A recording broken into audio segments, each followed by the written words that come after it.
Es una guía que les había prometido a mis alumnos de la Facultad de Derecho de la Universidad Nacional de Buenos Aires, materia de Derecho Civil 1 o Derecho Civil Parte General, también para mis alumnos de Derecho Privado del Sitio Básico Común.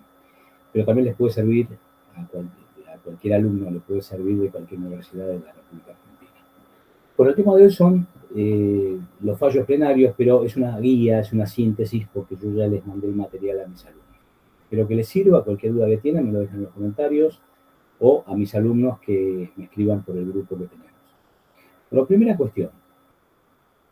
Antes de dar una definición de los fallos plenarios, es importante ubicarlos en algún tema. ¿Y dónde los vamos a ubicar? Dentro de la fuente del derecho. En la República Argentina hay una definición clásica o una clasificación clásica de la fuente que distingue las fuentes formales y las fuentes materiales. ¿Cuál es la diferencia entre las fuentes formales y las materiales? La obligatoriedad. Más allá de la definición precisa que le puedan dar los autores. Esto es para que lo entiendan. Las fuentes formales se imponen a los jueces, y los jueces tienen que aplicarlas sí o sí, son obligatorias en su aplicación. En cambio, las fuentes materiales no, la contrariedad, ¿no? Entre unas y otras. Ahora, ¿qué ocurre en la práctica? Si uno lee una sentencia o toma una sentencia de cualquier juez, va a ver que ahí tenemos incorporadas muchísimas fuentes. Vamos a ver ahí que el juez aplica la ley, se refiere a la opinión de algunos autores, cita jurisprudencia, de modo tal que es como una especie de ensalada mixta, una sentencia en torno a las fuentes del derecho. Pero en sí, el fallo plenario lo tenemos ubicado dentro de las fuentes formales u obligatorias dentro del derecho privado argentino. Pero decirles que con los fallos plenarios ocurrió una cosa insólita, ¿no? Como tantas cosas que ocurren en nuestro país. En el año 2013, se dictó la ley 26.853, que creó una tercera instancia a nivel nacional en la República Argentina. Creó 3 cámaras federales de casación. La Cámara Civil y Comercial, la Cámara Laboral y de Seguridad Social y la Cámara en lo Contencioso Administrativo. Es decir, era una tercera instancia que iba a revisar las sentencias dictadas por la segunda instancia que tenemos a nivel nacional en nuestro país, que es la instancia definitiva, sin perjuicio de la Corte Suprema de Justicia de la Nación, que no es una tercera instancia, sino que es una instancia excepcional y extraordinaria a la cual vamos a acceder en casos muy específicos. Esta ley, como les decía, 26.853, derogó el sistema de los fallos plenarios, modificó los artículos 288 y siguientes del Código Procesal Nacional, Civil y Comercial Nacional, y derogó los plenarios, con lo cual estuvimos sin fallos plenarios desde el año 2013, mayo, 28 de mayo, creo que entró en vigencia esta ley, hasta enero del año 2019, en que la vigencia de los plenarios se reincorporó. Entonces, hoy en día, cuando uno trata de explicar cuáles son las fuentes formales y obligatorias en la República Argentina, desde el punto de vista del derecho privado, entonces mencionamos la ley, que es la fuente por excelencia, la costumbre y los fallos plenarios. Pero también reviste en carácter de fuente formal las sentencias dictadas por la Corte Interamericana de Derechos Humanos y por la Corte Internacional de Justicia. Y vale la aclaración, ¿no? La tesis mayoritaria en la República Argentina respecto de las sentencias de la Corte Americana de Derechos Humanos dice que tienen efectos generales sobre la ONU. Yo no estoy de acuerdo con esa posición mayoritaria y creo que la Argentina se ve compelido u obligado por las interpretaciones que pueda hacer la Corte Interamericana únicamente cuando la República Argentina fue condenada en un expediente concreto. Es decir, si la Corte condenó a Uruguay y en esa sentencia la Corte Americana hizo algunas consideraciones o interpretó algún artículo del Pacto de San José de Costa Rica, esa interpretación, desde mi visión, no reviste obligatoriedad para la República Argentina. Pero bueno, no viene el caso referirme a esto. Sí sepan que hay 3 tipos de sentencias hoy en la República Argentina que revisten el carácter de fuente formal. Esto como primera medida, ¿no? ¿Dónde ubicamos a los plenarios? Dentro de las fuentes formales. Ahora, el fallo plenario, ¿qué es? Es una sentencia. Es una sentencia dictada por un tribunal de segunda instancia. ¿Y qué 2 particularidades tiene que son distintas a cualquier otra sentencia? Primero, tiene que ver con el órgano que dicta el fallo plenario. Los únicos que pueden dictar fallos plenarios en nuestro país son las cámaras de apelaciones, sean nacionales o provinciales, y los tribunales de casación. El Tribunal de Casación en nuestro país es la instancia revisora en el fuero penal. Hay uno por provincia y uno nacional, que están divididos en salas, y cada sala está integrada por 3 jueces. Esto como primera medida. En segundo lugar, acá el fallo plenario escapa a la normalidad en cualquier sentencia. ¿Cuál es la normalidad? Que cuando un juez o un tribunal dicta un fallo, eso que el juez decidió es obligatorio para las partes en el expediente, únicamente. Si Juan demandó a Pedro y el juez condenó a Pedro, bueno, eso que decidió el juez obliga a las partes en el expediente. Acá el fallo plenario tiene una diferencia. ¿Por qué? Porque el fallo plenario, además de ser obligatorio para las partes en el expediente, va a tener cierta obligatoriedad erga omnes futura. Ahora se los voy a explicar unos minutitos, ¿no? No solamente va a obligar a las partes, sino que va a obligar en casos futuros que tengan que ver sobre el mismo tema y dentro del mismo fuero. Y obviamente dentro del mismo departamento judicial. Que ahora lo voy a explicar. Muy bien. Recuerda que esto es una guía, no estoy hablando del tema en profundidad porque lo tienen en el material, ¿no? Ahora, ¿por qué se dictan los fallos plenarios? Los fallos plenarios se dictan porque las diferentes salas de un tribunal de segunda instancia están dictando sentencias contradictorias sobre una misma cuestión o sobre un mismo tema, lo que genera inseguridad jurídica para el justiciable o para las personas, ¿no? Porque fíjense que si yo quiero saber cómo me va a ir en cámara cuando opere una sentencia, eso depende de la sala que me toque. Y eso no puede suceder. Entonces, ¿por qué se dictan los plenarios? Porque está pasando esto en un tribunal de segunda instancia. ¿Qué es lo que está pasando? Las diferentes salas del mismo tribunal están dictando sentencias contradictorias sobre una misma cuestión. ¿Y cuál es la finalidad de los fallos plenarios? ¿Por qué se crearon? Bueno, la finalidad es unificar la jurisprudencia, la doctrina legal aplicable dentro de un fuero, qué sé yo, cosa civil, comercial, laboral, y dentro de un departamento judicial. Capital Federal, Neuquén, Salta, o dentro de un departamento judicial, como puede ser en la provincia de Buenos Aires, que está dividida en distintos departamentos judiciales. San Isidro, Lomas de Zamora, Quilmes, Avellaneda, Mercedes, Morón, etcétera, etcétera, etcétera. Entonces, la finalidad del plenario es unificar la jurisprudencia dentro de un fuero inmerso en un departamento judicial determinado. Entonces, nunca se confundan el por qué se dictan los fallos plenarios. El por qué es porque hay contradicción entre las sentencias del mismo tribunal, y el para qué se dictan. ¿Cuál es la finalidad? Otro ítem importante en esta guía que yo quería hacerles. ¿Para quiénes son obligatorios los fallos plenarios? Bueno, los fallos plenarios son obligatorios para todo un fuero.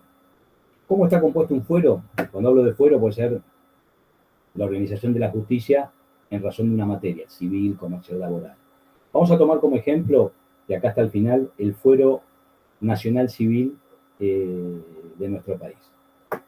¿Cómo está compuesto el fuero civil, que tiene su sede en la capital federal? Está compuesto por 110 juzgados nacionales de primera instancia, civiles, y una Cámara de Apelaciones que está dividida en 13 salas.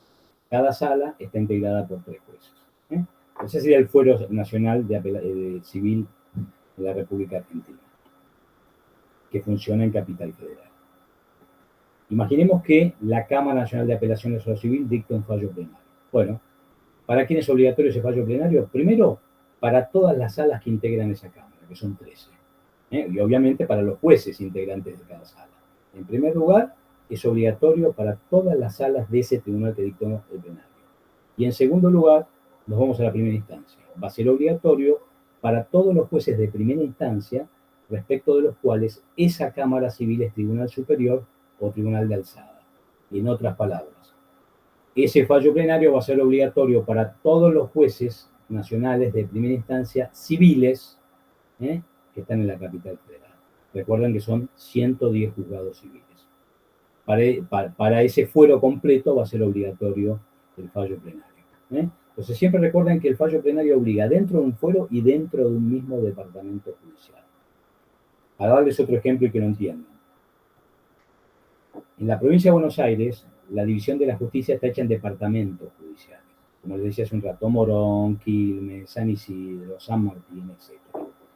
Si yo tengo, por ejemplo, un fallo plenario dictado por la Cámara Civil y Comercial de San Isidro, ese fallo plenario, ¿por qué digo civil y comercial? Porque en provincia el fuero civil y comercial no son independientes, están unidos. El fuero es civil y comercial, están los dos fueros juntos. En cambio, en Capital Federal, en el fuero civil por un lado y el fuero comercial por otro lado. Si seguimos con el ejemplo, que el fallo plenario fue dictado por la Cámara Civil y Comercial de San Isidro, bueno, ¿para quién va a ser obligatorio ese fallo plenario?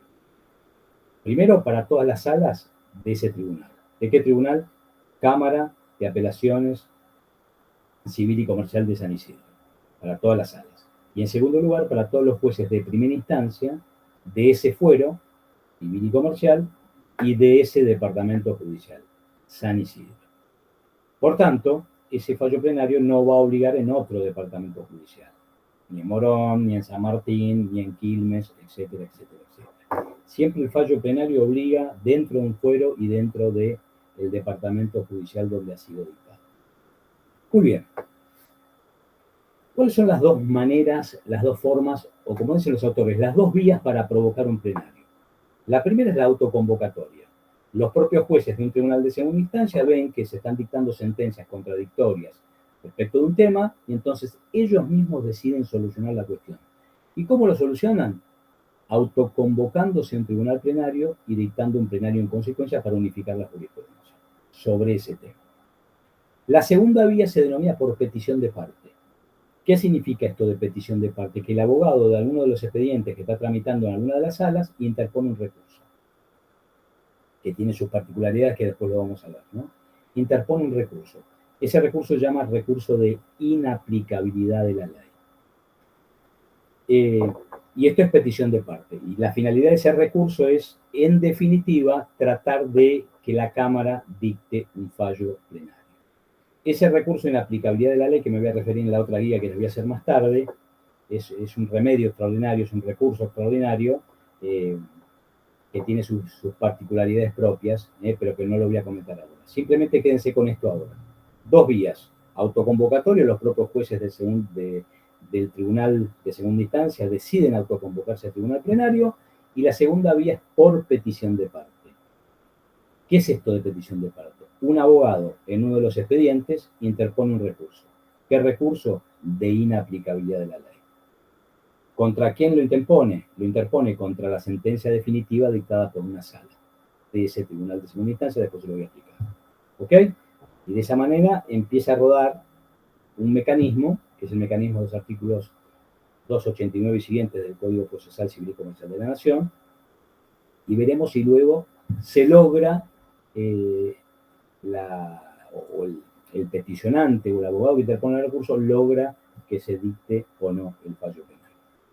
Muy bien, dos vías. Otro ítem en esta guía. ¿Hasta cuándo dura un plenario? ¿Tiene una vida útil? No. El plenario dura mientras dure. ¿Qué significa esto? Que no tiene un tiempo. La ley no establece un plazo de vigencia del fallo plenario. El fallo plenario dura por siempre, diciendo una barbaridad jurídica, ¿no? Pero digamos que el fallo plenario se mantiene hasta que sea derogado. La primera vía o la primera forma de derogación es que un segundo fallo plenario derogue al primero, que es la que establece el Código de Procedimientos en materia civil y comercial. Vamos al ejemplo de antes, de la Cámara Nacional de Apelaciones en lo Civil. Si la Cámara Nacional de Apelaciones en lo Civil dicta un fallo plenario sobre un tema X y al año dicta un segundo fallo plenario sobre el mismo tema, el segundo plenario deroga al anterior. Obviamente tiene que ser dictado por el mismo tribunal y tiene que versar sobre la misma cuestión o sobre el mismo tema. Esto sería algo parecido, para que ustedes tengan una idea, el principio que viene en el derecho romano, lex posterior deroga priori, ley posterior deroga ley anterior. No es lo mismo, pero es parecido. Segundo plenario deroga al anterior plenario. Y reitero, esto es muy importante. Tiene que ser dictado por el mismo tribunal y sobre el mismo tema. Esta es la forma clásica. Después hay otra forma por la cual un plenario puede perder vigencia o efectividad, y es el siguiente. O se da cuando el Congreso de la Nación, cuando estamos hablando a nivel nacional, dicta una ley derogando o modificando la norma que fue interpretada en un plenario. Entonces, yo tengo un plenario que estaba interpretando una norma que hoy ya no existe más porque lo decidió así el Poder Legislativo, el plenario cae automáticamente. ¿Por qué? Porque ese plenario está interpretando una norma fantasma que murió desde el punto de vista jurídico. Y la tercera forma, que es muy característica, ¿no? Yo la comparo con una pelea de box. Y se da cuando la Corte Suprema, en reiteradas ocasiones, dicta sentencias en contra de un plenario. Y entonces acá uno se pregunta, ¿la Corte puede derogar un plenario? No, no tiene el poder o el imperium para derogar un plenario. Puede declarar una inconstitucionalidad de un plenario o del sistema de los plenarios, pero no puede derogar un plenario. El plenario no obliga a la Corte, obliga a los jueces de ese fuero, sean de primera instancia o de Cámara, pero no a la Corte. Con lo cual, si tenemos un expediente que llegó a una sala de una Cámara y la sala normalmente aplicó el plenario, ¿qué puede hacer el quejoso, la parte perjudicada? Puede interponer un recurso de extraordinario federal para tratar de llegar a la Corte. Si la sala le rechaza el recurso, que es lo que probablemente hará, el quejoso se va directamente con un recurso directo a la Corte, que es el recurso de queja, por denegación de recurso extraordinario. Y ahí la Corte falla, y falla en contra del plenario. Entonces, fíjense lo que está pasando, que pasó acá en materia del seguro de responsabilidad civil en la República Argentina. Que teníamos algunas salas que aplicaban el plenario y algunas otras salas que aplicaban el criterio de la Corte. Y hay fundamentos para las dos posiciones. Pero lo cierto es que la ley obliga a las salas y a todo ese fuero a aplicar el plenario, no a aplicar el criterio de la Corte. Ahora, ¿qué fundamento han dado estas salas rebeldes, entre comillas, estas ovejitas rebeldes que han aplicado el criterio de la Corte? Bueno, la Corte es el último intérprete de la Constitución Nacional. Con lo cual, como es el último intérprete, estas salas han dicho, vamos a seguir el criterio de la Corte, porque en definitiva, la Corte es la que resuelve por vía extraordinaria. Entonces, bueno, esto es lo que se ha dado. Entonces yo comparo al plenario en esta tercera situación de derogación o pérdida de vigencia o efectividad, comparo al plenario con una especie de boxeador al que lo están moliendo a palos en una pelea. Una pelea escandalosa donde el boxeador está agarrado de las cuerdas, lo están moliendo a palos, pero no cae, no cae. ¿Y quién es el que lo está moliendo a palos? Acá el boxeador que está por caer sería el plenario. ¿Y quién lo está moliendo a palos? La Corte mediante sus fallos contrarios. ¿Por qué no cae del todo el plenario? Porque la Corte no tiene el poder de derogarlo. Pero de hecho, es como un globo que se va desinflando con el correr del tiempo. Va perdiendo fuerza o efectividad, pero no del todo. Y espero que esto se entienda, porque es un tema que no está en los libros clásicos, ¿no? Es algo nuevo que está ocurriendo, y perdón por el ruido. Así que es un tema muy, muy interesante que se dio en materia de seguro de responsabilidad civil en la República Argentina. Bueno, a ver, ¿qué me quedaría con respecto a esto? Bueno, yo voy a dejar acá la clase con respecto a estas primera guía respecto de los fallos plenarios. En un ratito voy a tratar de subirles una guía también corta, específicamente respecto de los requisitos de recurso de inaplicabilidad de la ley, que sé que a algunos de ustedes les ha resultado bastante complicado. Así que en un ratito los vuelvo a ver y bueno, les mando un abrazo para todos y gracias por escuchar.